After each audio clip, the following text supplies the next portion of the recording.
चलिए next 12 property लिखते हैं after 11th। D block elements form LOI. ये क्या फॉर्म करेंगे जी?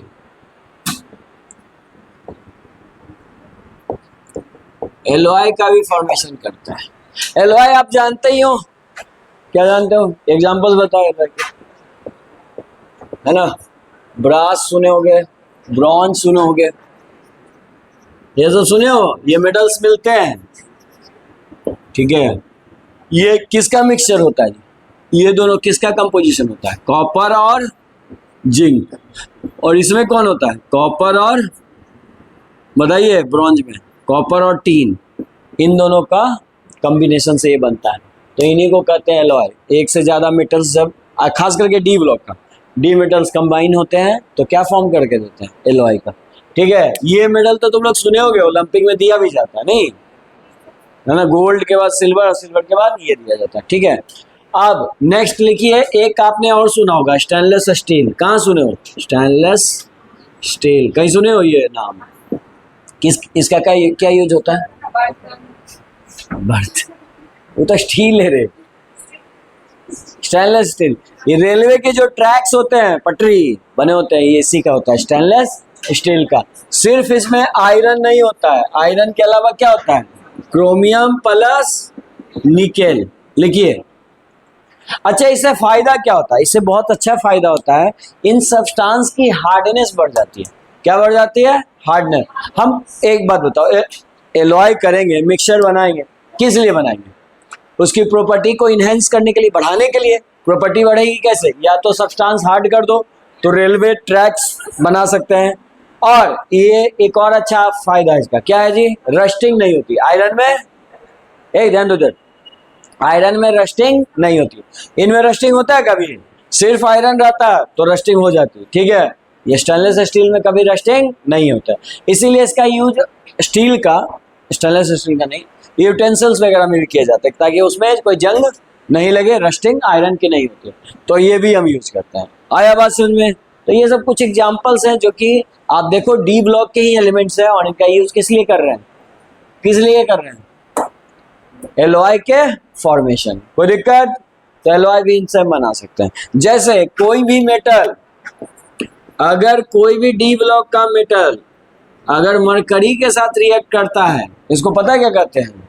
एमालगम। क्या बोलते हैं? एमालगम। इस वर्ड को आप सुने होंगे कभी कभी कि एमालगम क्या होता है, तो आप याद रखिएगा, कभी भी मेटल अगर डी ब्लॉक से जुड़ा हुआ है तो उसको क्या बोलेंगे? एमालगम। जैसे आयरन के साथ जुड़ा हुआ है तो बनेगा आयरन एमालगम, है ना। जब भी मरकरी किसी भी मेटल के साथ कंबाइन होता है तो उसको अमलगम कहते हैं। कोई दिक्कत? सोडियम जुड़ा हुआ रहेगा तो सोडियम अमलगम। ये है तरीका इसका नाम लिखने का। तो ये भी क्या है? अमलगम भी एक क्या है? एलॉय है। क्या है? एलॉय, क्योंकि ये भी combination of more than one metals है, और डी ब्लॉक का रहेगा इसमें जनरली, ठीक है। तो ये है तुम्हारा 12 प्रॉपर्टी, लिख लीजिए डी ब्लॉक का। हाँ लिखिए, फर्स्ट स्टेप,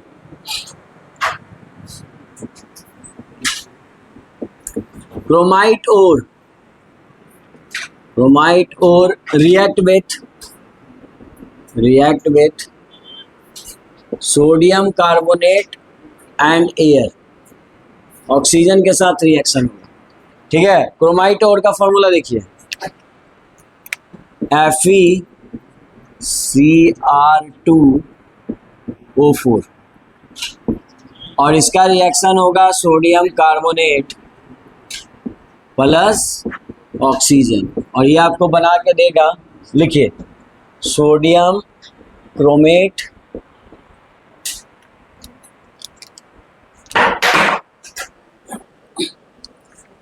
सोडियम क्रोमेट देगा, प्लस आपको क्या और बना के देगा?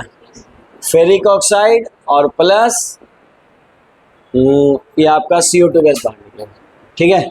चलिए लिखिए इसको, पहला स्टेप तो ये। हाँ जी, देखिए इसका रिएक्शन फर्स्ट स्टेप में क्या किए? ये है हमारा क्रोमाइट ओर को हमने रिएक्ट कराया in presence of sodium carbonate in air, तो ये हमें बना के दिया सोडियम क्रोमेट, और सोडियम क्रोमेट को एसिड से रिएक्शन कराइए, एसिड यानी सल्फ्यूरिक एसिड से, तो ये आपको बना के देगा सोडियम डाइक्रोमेट। सोडियम डाइक्रोमेट का फॉर्मूला 2 रहेंगे यहाँ पे, डाई मतलब 2, प्लस क्या निकलेगा जी, वाटर बाहर आएगा, ये वाटर एब्जॉर्बिंग है आपको पता है, तो ये वाटर को रिमूव करेगा। और लास्ट स्टेप क्या बन चुका है, सोडियम डाइक्रोमेट बन चुका है, हमको बनाना है क्या, पोटेशियम डाइक्रोमेट। तो बहुत आसान तरीका है, पोटेशियम के साथ इसका रिएक्शन कराएंगे, यानी कि Na2Cr2O7 react with KCl। आप इसका रिएक्शन किसके साथ करा दीजिए, KCl के साथ। अगर KCl के साथ इसका रिएक्शन कराएंगे तो ये क्या बना के देगा हमको, बताइए। आपको पता है ना, सोडियम से ज्यादा रिएक्टिव कौन है, पोटेशियम। तो पोटेशियम की इसकी जगह ले लेगा और ये क्या बना के देगा, पोटेशियम डाइक्रोमेट, बन गया पोटेशियम डाइक्रोमेट। और साथ में बाहर क्या निकलेगा, NaCl। तो हमें जो प्रिपरेशन करना था पोटेशियम डाइक्रोमेट का वो बन चुका, कोई दिक्कत किसी को इसमें।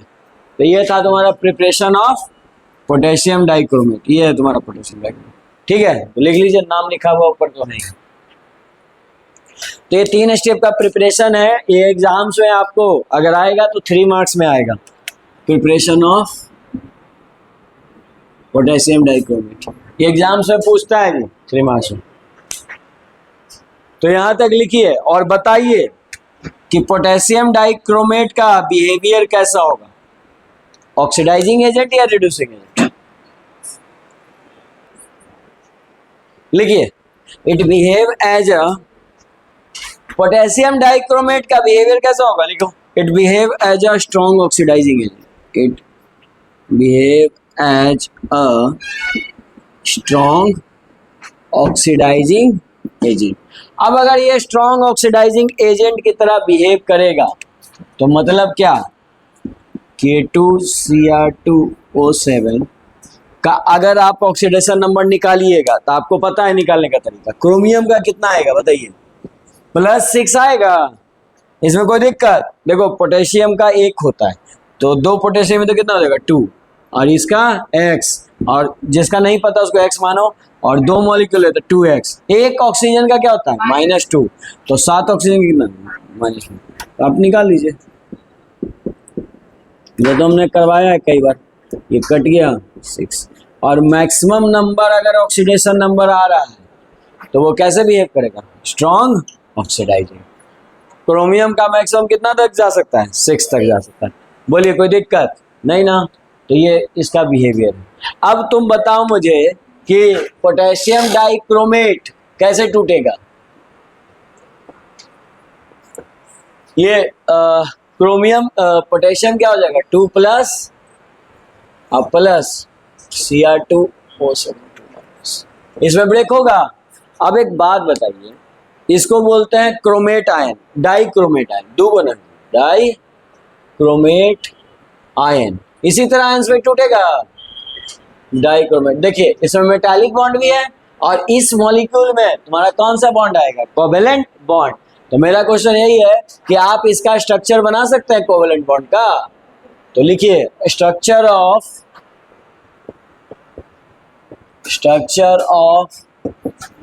Cr2O7 -2 लिखिए, और इसका स्ट्रक्चर बनाइए, सब लोग जल्दी से बनाइए। हाँ, it behave as a strong oxidising agent due to presence of, बोलो, ड्यू टू प्रेजेंस ऑफ, किसके प्रेजेंस है, या due to maximum oxidation number लिख लो, due to maximum oxidation number. जिसका मैक्सिमम होता है वो ऑक्सीडाइजिंग एजेंट, जिसका मिनिमम होता है वो रिड्यूसिंग एजेंट। अब हम आपको इसका स्ट्रक्चर ड्रॉ करने दें, तो सिंपल सा तो था जी, सेंटर में कौन होगा, क्रोमियम, अच्छा 7 क्रोमियम, ठीक, क्रोमियम है, और कितने क्रोमियम है 2, ठीक है। अब बताइए इसका टेट्राहेड्रल स्ट्रक्चर बनता है, एक ऑक्सीजन ऐसे, एक ऐसे। एक ऑक्सीजन का तुम ब्रीजिंग कर दो, क्या कर दो, ब्रीजिंग हो गया, और एक ऑक्सीजन इधर और एक ऑक्सीजन इधर और एक ऑक्सीजन। बोलिए कोई दिक्कत नहीं ना। आज 2 माइनस लगाने हैं, हम लास्ट में लगा लेंगे। पहले ये बताइए क्रोमियम कितने बॉन्ड बना सकता है, 6। तो हम सबको डबल करते हैं क्योंकि ऑक्सीजन कितने बॉन्ड से जुड़ता है, डबल। तो यहाँ डबल कर दिए, कोई दिक्कत, ये डबल कर दिए। अब ये क्रोमियम का 6 बॉन्ड पूरा हो चुका है, देखो तो 2 4 5 6 हो गया कंप्लीट। ठीक, इसको भी तुम करो 1 और 2, कोई दिक्कत, ये कंप्लीट हो गया। इस ऑक्सीजन का डबल बॉन्ड हो चुका है। बताइए इसमें कौन सा ऑक्सीजन है जिसका कंप्लीट नहीं हुआ है अभी तक, कौन है, ये और ये। इसको कंप्लीट कैसे करेंगे, क्योंकि ये क्रोमियम तो बोल देगा भाई हम +6 में रहते हैं, हम और बॉन्ड अब नहीं बना सकते हैं। तो फिर तरीका क्या है बताइए। फिर अरे ये दिख रहा है, ये कितना इलेक्ट्रॉन गेन किया है, 2। तो ये क्या करेगा, इससे पूछेगा तुमको कितना इलेक्ट्रॉन की जरूरत है, 1, तो इसको गेन करा देगा और 1 इसको गेन करा देगा। ये स्ट्रक्चर बन गया किसका, डाई क्रोमेट का। इस बार हमने आपको डाई क्रोमेट दिया, इस बार आपको केवल क्रोमेट देते हैं। तो उसका स्ट्रक्चर बनाइए, तो structure of chromate, structure of Cr4 1-, इसका स्ट्रक्चर बनाना। चलिए बनाइए।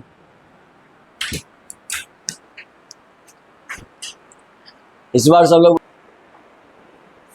Cr-2 क्रोमियम बनाइएगा।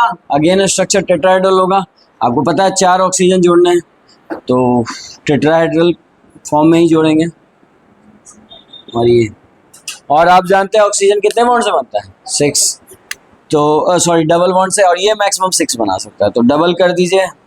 और अब ये नहीं बनाएगा क्योंकि इसका 6 इलेक्ट्रॉन हो चुका है। तो ये क्या करेगा, इसको -1, इसको -1 दे दीजिए। क्रोमियम का +6 आ गया, ठीक है। तो मैक्सिमम ऑक्सीडेशन स्टेट कितना होगा क्रोमियम का, +6। इससे ज्यादा ये नहीं जा सकता है। मैंगनीज कितना तक जा सकता है, +7 तक। तो आइए मैंगनीज वाले कंपाउंड की बात करते हैं। दूसरा कंपाउंड कौन है, पोटेशियम परमैंगनेट। तो हम प्रिपरेशन करते हैं इसका, लिखिए प्रिपरेशन ऑफ KMnO4। KMnO4 का हम प्रिपरेशन देख रहे हैं, और ये 2 स्टेप का होता है। ये रिएक्शन आपका 2 स्टेप का होता है, ठीक है। फर्स्ट स्टेप में लिखो क्या होता है। फर्स्ट स्टेप में MnO2 react with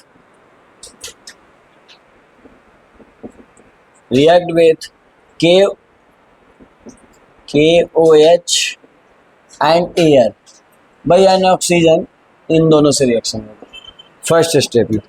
तो फिर से हम वही बात लिखेंगे, MnO2 react with KOH plus oxygen, और ये क्या बना के हमको देगा, पोटेशियम परमैंगनेट नहीं, पोटेशियम मैंगनेट देगा, K2MnO4।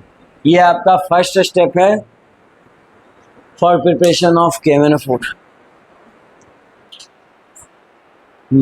यहाँ पे हम देख रहे हैं कि इसका ऑक्सीडेशन नंबर 6 है। जब फर्स्ट स्टेप हमने किया ये मिला हमें, और इसको हमको 7 तक यानी पोटेशियम परमैंगनेट तक ले जाना है। तो परमैंगनेट तक ले जाने के लिए इसका हम क्या कर देंगे, ऑक्सीडेशन, और इसका सिंपली ऑक्सीडेशन कीजिएगा। ऑक्सीडेशन को ऐसे भी सिंबल देते हैं, या सिंपली आप ऑक्सीडेशन लिख दो। इसको ऑक्सीडाइज करेंगे तो ये किस में चेंज हो जाएगा, पोटेशियम पर मैग्नेट में। और यहाँ पे इसकी ऑक्सीडाइज हो चुका है, और इसका ऑक्सीडेशन नंबर अब कितना होगा, +7। आया बात समझ में। और इस कंपाउंड का नाम है पोटेशियम परमैंगनेट,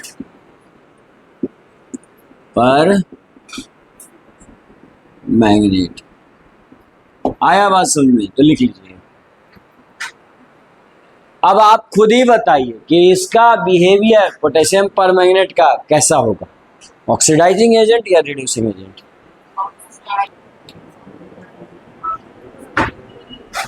सेम लैंग्वेज लिखेंगे। यहाँ भी ऑक्सीडेशन नंबर कितना है, मैक्सिमम पे है, तो इसका भी बिहेवियर कैसा होगा, स्ट्रॉन्ग ऑक्सीडाइजिंग। लिखो potassium permanganate also behave as a potassium permanganate also behave as a strong oxidizing agent। मैंने क्या बोला, KMnO4 बिहेव एज अ किस तरह से बिहेव करेगा जी, स्ट्रॉन्ग ऑक्सीडाइजिंग एजेंट। ये भी आपका स्ट्रॉन्ग ऑक्सीडाइजिंग, मतलब दोनों कंपाउंड बिहेवियर है स्ट्रॉन्ग ऑक्सीडाइजिंग। अच्छा किस कारण से, ड्यू टू, बोलो due to maximum oxidation number. Maximum oxidation number होने के कारण उसका बिहेवियर कैसा हो जाएगा, स्ट्रॉन्ग ऑक्सीडाइजिंग। बताइए इसमें कोई दिक्कत आ रहा है बात समझ में, ठीक।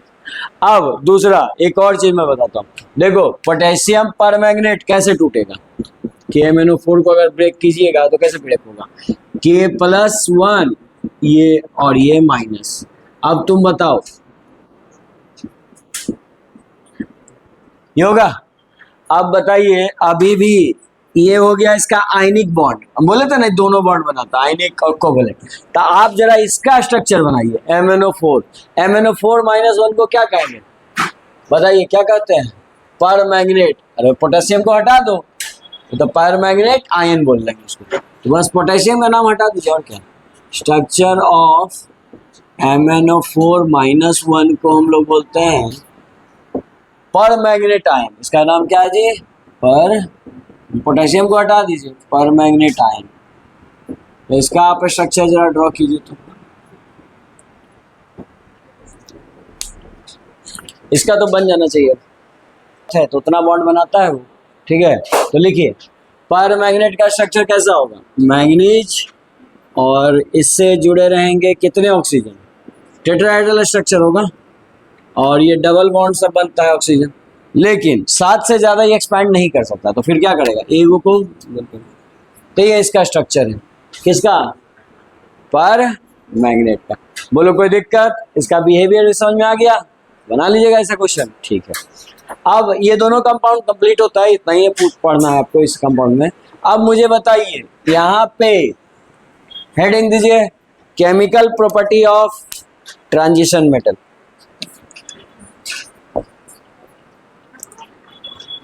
केमिकल प्रॉपर्टी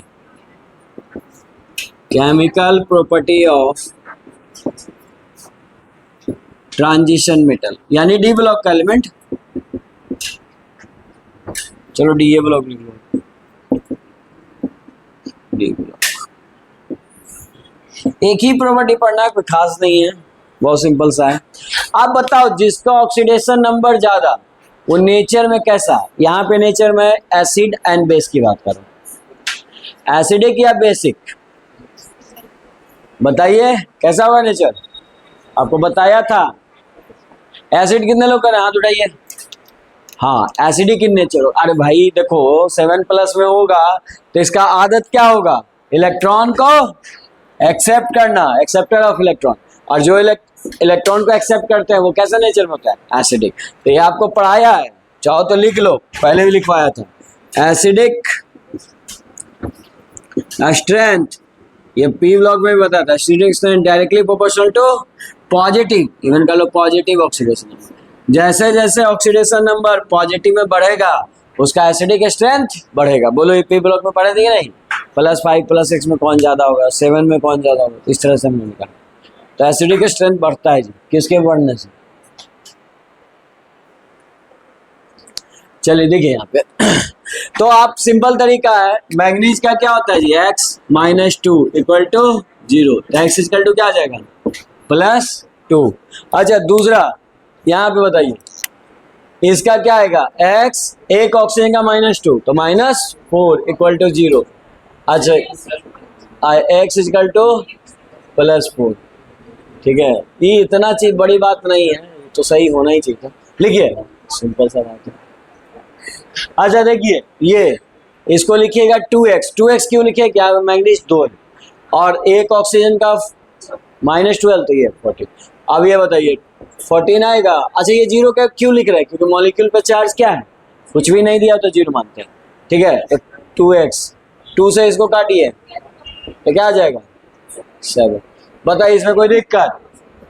अब बताइए एक ध्यान दो जब, अब अगर +7 यानी मैक्सिमम ऑक्सीडेशन स्टेट होगा तो उसका बिहेवियर कैसा होगा, कैसा होगा, ऑक्सीडाइजिंग एजेंट तो होगा।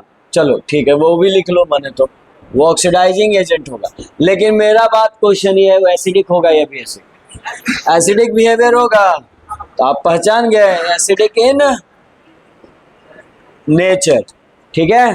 तो अगर मैक्सिमम वाला एसिडिक है तो मिनिमम वाला जो कम से कम होगा वो क्या होगा, बेसिक। वो कैसा नेचर में होगा, बेसिक।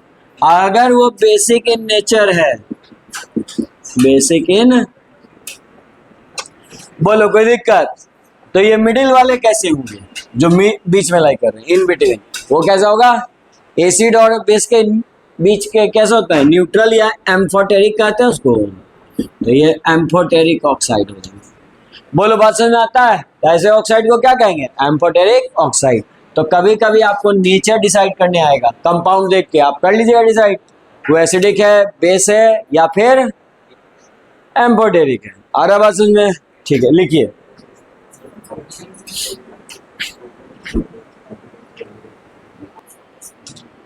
हाँ देखिए, जब तुम्हारा मैक्सिमम नंबर पे ऑक्सीडेशन नंबर होगा तो उसका नेचर कैसा होगा, वो कोवेलेंट बॉन्ड बनाएगा। कैसा होगा, कोवेलेंट, कोवेलेंट इन नेचर। आया बात समझ में। अभी आप बनाते हैं ना मैग्नीज, ये ऐसा डबल बॉन्ड, तो ये कोवेलेंट बॉन्ड ही तो है, कोई दिक्कत।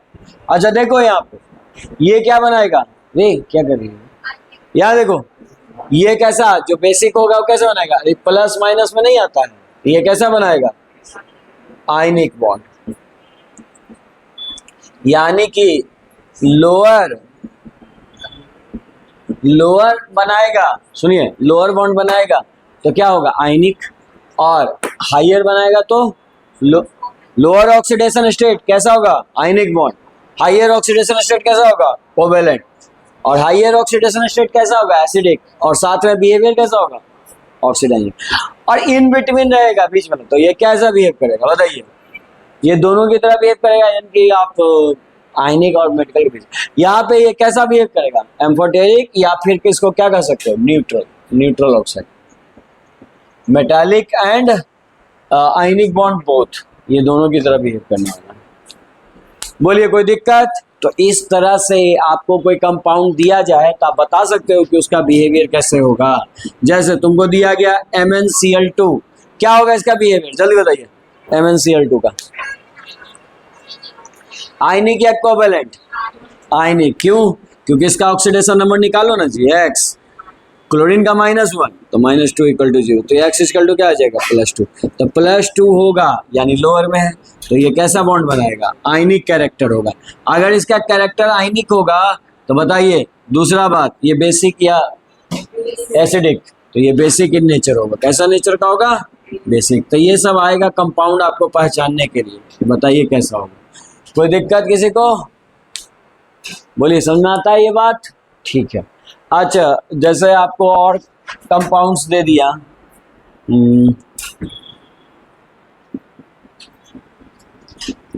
इसका नेचर कैसा होगा बताइए। MnCl क्या होगा, कोवेलेंट, क्योंकि ऑक्सीडेशन नंबर क्या है यहाँ पे, +7। और इसका नेचर क्या होगा, मतलब एसिडिक या बेसिक, एसिडिक। बोलिए कोई दिक्कत नहीं ना, यहाँ तक समझ में आता है। तो ये था तुम्हारा डी ब्लॉक। अब हम शुरू करते हैं ब्लॉक। लिखिए next topic, F block. F block elements, heading दीजिए। एफ ब्लॉक एलिमेंट्स किसको कहेंगे,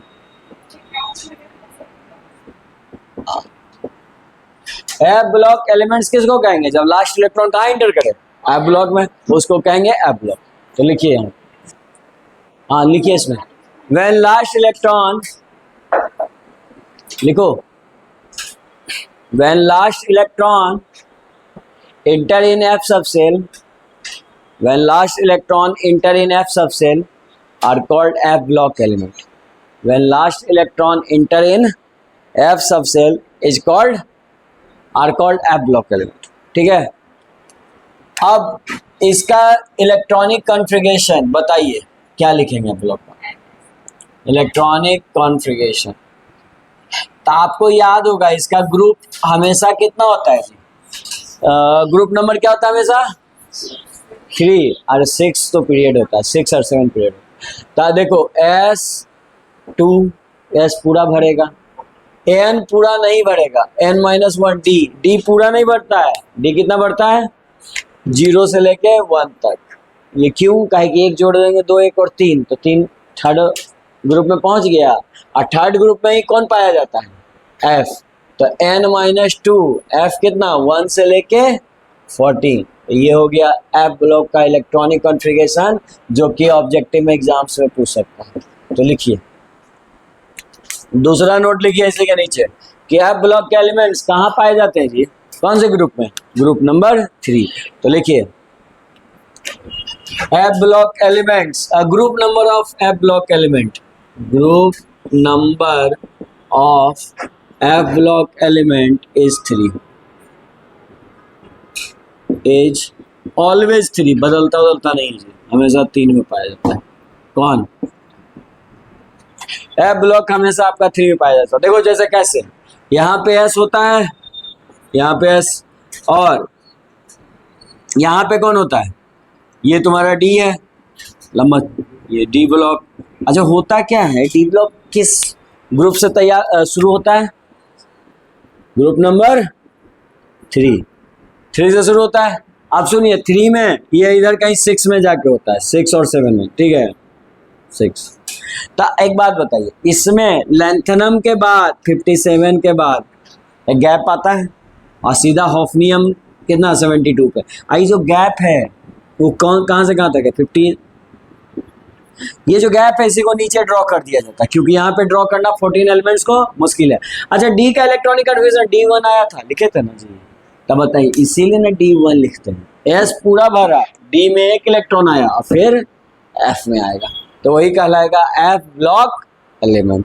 सिमिलरली तुम देखो 7 में भी बात करो, 7 में बात करते थे तो याद है यहाँ पे कौन आता था एक्टेनाइट 89, और 89 के बाद एक गैप आता था कितना 90 to 103, और सीधा उसके बाद 104 इधर एफ ब्लॉक में आता था। इसी को स्ट्रेच करके उन्होंने लिख दिया था नीचे में ऐसा स्ट्रेच करके लिखा था, बना लो ये सब याद रहेगा।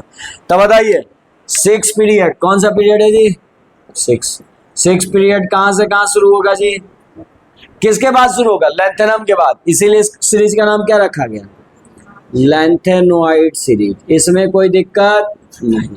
अच्छा इसका ग्रुप नंबर हमेशा क्या है 3 में शुरू हुआ, 3 में ही खत्म हुआ, इसलिए ग्रुप नंबर इसका क्या रहेगा हमेशा 3। उसके बाद एफ ब्लॉक में कितने इलेक्ट्रॉन आ सकते हैं 14, तो इसमें 14 एलिमेंट्स होंगे, ठीक है। उसके बाद बात करते हैं तो इसको क्या कहा गया जी, लेंथेनॉइड सीरीज कहाँ से कहाँ तक 58 से 71 तक, ये सब किस ब्लॉक के एलिमेंट होंगे, एफ ब्लॉक के एलिमेंट्स होंगे, इसमें कोई दिक्कत।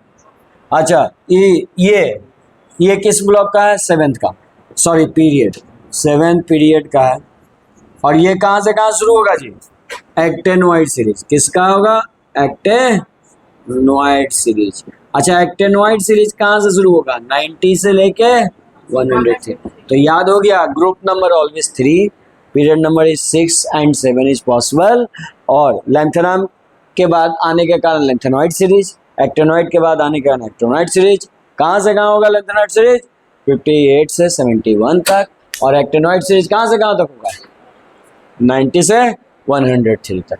चलिए इसको लिखिए, और उसके बाद हम आगे कुछ बातें इसमें और ऐड करेंगे। फिलहाल इलेक्ट्रॉनिक कन्फिगरेशन पे फोकस करते हैं, लिखिए जल्दी से।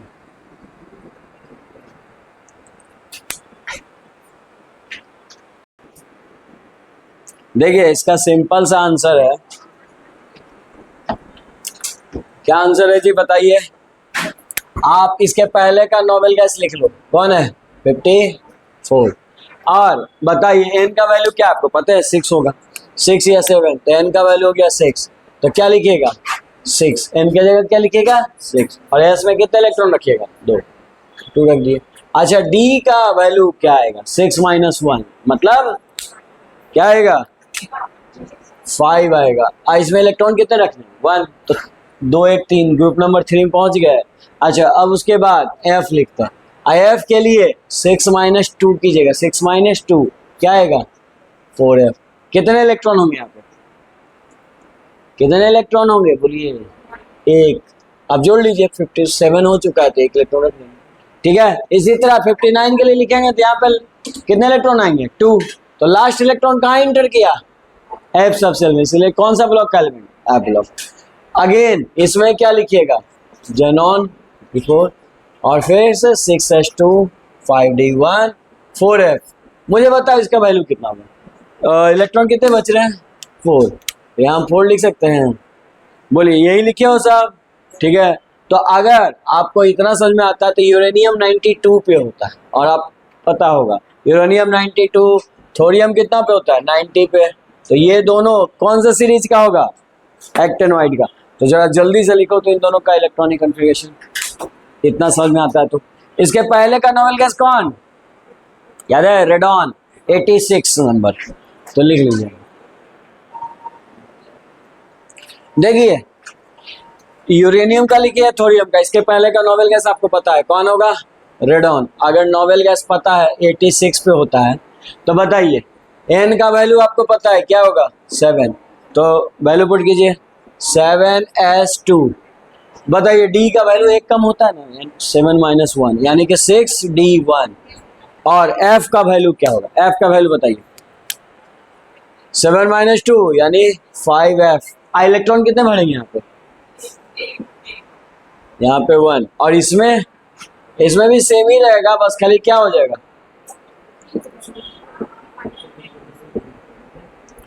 5f, ठीक है। तो लास्ट इलेक्ट्रॉन किस में इंटर किया, तो ये किस ब्लॉक का एलिमेंट होगा, एफ सबसे। बोलो कोई दिक्कत, बात समझ में आ रहा है। एक चीज नोटिस करो, ये लैंग्वेज में पूछता है क्वेश्चन, क्या पूछता है, देखो एनर्जी लेवल किस में भर रहे हैं, एफ में, 7f में या 5f में, 5f। तो जब भी 5f होगा तो किस ब्लॉक का एलिमेंट होगा, कौन सा सीरीज का होगा, एक्टेनॉइड सीरीज, यानी कि इसमें इलेक्ट्रॉन किस में भरते हैं, 5f में। अब बताइए इसमें लैंथेनॉइड में 4f। ये बात समझ में आता है, चलो लिखो ये 4f एंड 5f, और इसी के आधार पे क्वेश्चन है, देखिए जो आपके एग्जाम्स में पूछे हैं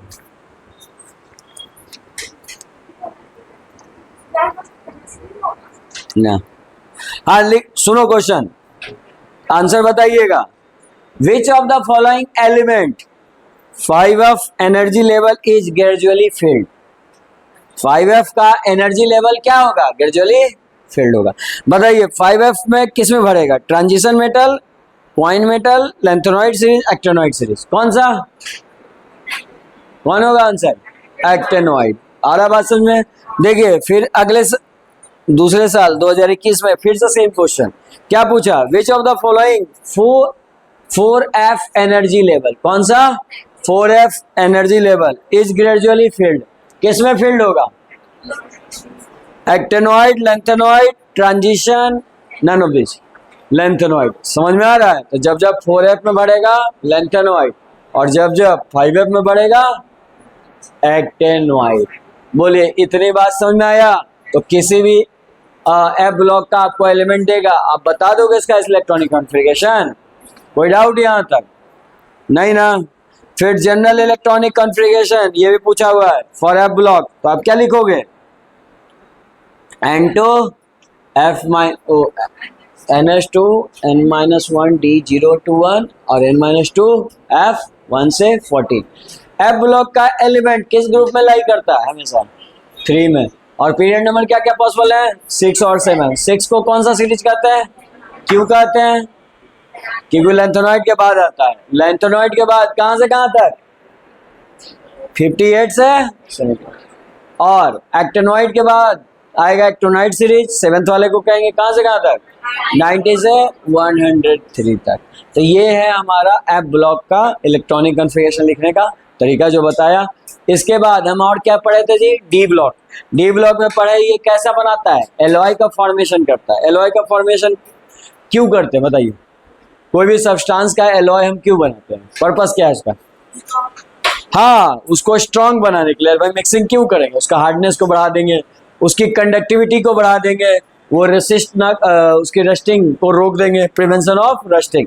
तो जो भी फायदे हैं वो उसको इनहेंस करने के लिए, उसकी प्रॉपर्टी को बढ़ाने के लिए। जैसे स्टेनलेस स्टील हार्ड भी होता है, रस्टिंग भी नहीं होती है। जैसे सोल्डिंग वायर वो आसानी से मेल्ट भी हो जाता है और साथ साथ वो उसकी क्या कंडक्टिविटी भी बढ़ जाती है, इसीलिए soldering wire as a conductor. Soldering wire भी क्या है, एलॉय ही, लेड और टीन का। अच्छा, ब्रास किसका है जी, कॉपर और क्या हो सकता है, सब ऑब्जेक्ट में पूछ ले बिहार बोर्ड का, कोई भरोसा नहीं, तो थोड़ा बेसिक बातें याद रखिए। ब्रॉन्ज, एमलगम किसको कहते हैं, मेटल और मरकरी का कॉम्बिनेशन को कहते हैं। आ रहा बात समझ में। उसके बाद हमने दो कंपाउंड पढ़ा, पोटेशियम डाइक्रोमेट। पोटेशियम डाइक्रोमेट कैसा बिहेवियर में होगा, ऑक्सीडाइजिंग एजेंट। क्यों होगा, क्योंकि उसका ऑक्सीडेशन नंबर मैक्सिमम कितना होता है, +6। अब पोटेशियम पर मैग्नेट भी कैसा होगा, ऑक्सीडाइजिंग। क्यों होगा, +7 ऑक्सीडेशन नंबर होता है। बोलो इसमें कोई दिक्कत नहीं ना, बात समझ में आता है। इसके बाद हमने पढ़ा कि अगर मैक्सिमम ऑक्सीडेशन नंबर होगा तो उसका बिहेवियर कैसा होगा, और स्ट्रॉन्ग ऑक्सीडाइजिंग एजेंट तो बता दिए। नेचर कैसा होगा, एसिड बेस, एसिडिक होगा। जैसे जैसे प्लस ऑक्सीडेशन नंबर बढ़ता है एसिडिक स्ट्रेंथ बढ़ता है, और जैसे जैसे लोअर की तरफ जाएगा, +2 की तरफ जाएगा, उसका बिहेवियर कैसा हो जाएगा, बेसिक हो जाएगा। अच्छा, कोवेलेंट बॉन्ड कौन बनाएगा, कोवेलेंट कैरेक्टर किसका ज्यादा होगा, +7 वाला का या +2 वाले का, +7। मतलब हाइयर ऑक्सीडेशन स्टेट रहेगा तो कैसा बॉन्ड बनाएगा, कोवेलेंट। कोवेलेंट कैरेक्टरिस्टिक्स ज्यादा होगा। अच्छा, आयनिक कैरेक्टरिस्टिक्स इसमें ज्यादा होगा, लोअर ऑक्सीडेशन यानी +2 वाले में। आ रहा है बात समझ में, तो ये भी क्वेश्चन पूछ सकता है। इन बिटवीन रहेगा तो कैसा नेचर हो जाएगा, एम्फोटेरिक, ना तो एसिडिक ना तो ही बेसिक, ना कोवेलेंट ना ही आयनिक, इन बिटवीन लाई करेगा, दोनों कैरेक्टरिस्टिक्स लेवल। आ रहा बात समझ में, तो ये था तुम्हारा एप ब्लॉक। कल आप लोग समरी कॉपी लेके आना, इसका हम समरी भी लिखवा देंगे, साथ में एप ब्लॉक भी कंप्लीट हो जाएगा। ठीक है, चलिए।